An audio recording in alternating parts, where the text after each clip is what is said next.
Bonjour à tous, alors aujourd'hui on calcule comme au Moyen-Âge. Vous allez voir, rien de très compliqué, on va juste avoir besoin pour ça d'une feuille et d'un crayon. La technique qu'on va voir aujourd'hui, c'est la technique de multiplication per gelosia. Cette technique, elle est importée en Europe par un certain Leonardo Fibonacci, le même que celui de la fameuse suite de Fibonacci, en 1202 dans son ouvrage Liber Abaci.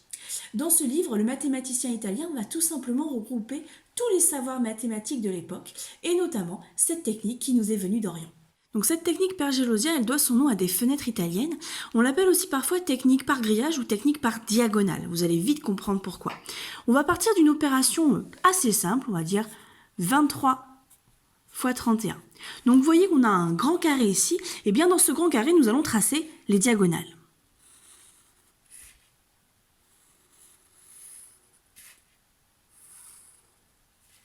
Donc pour faire notre opération, eh bien on va tout simplement venir placer les chiffres autour de notre carré.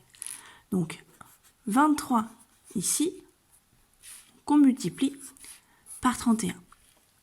Pour faire le calcul, eh bien on va agir case après case. Donc dans cette case, 3 fois 3, on va écrire le chiffre en dessous de la diagonale. 2 fois 3, 3 fois 1 et 1 fois 2. On remarque donc facilement que pour retrouver le résultat de notre opération, eh bien on va faire des calculs assez simples. On va se limiter aux tables de multiplication. Pour ensuite obtenir le résultat final, eh bien on va suivre chacune de nos diagonales. Donc sur cette diagonale-là, on va tout simplement ajouter. Donc 9 et 2, 11.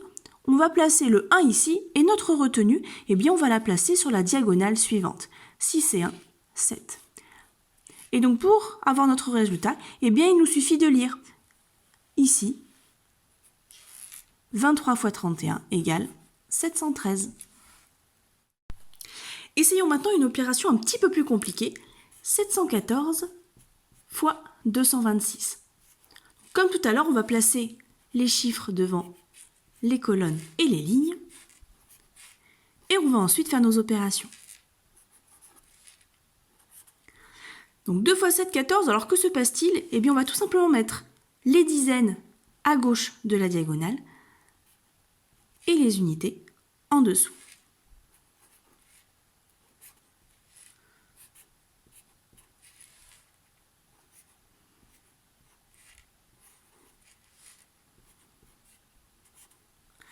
Comme tout à l'heure, on va ensuite faire le calcul pour chacune de nos diagonales.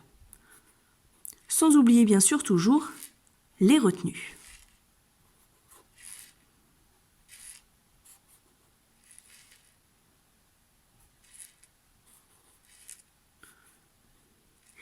Et donc notre résultat final, 161 364. Ça y est, vous savez compter comme au Moyen-Âge.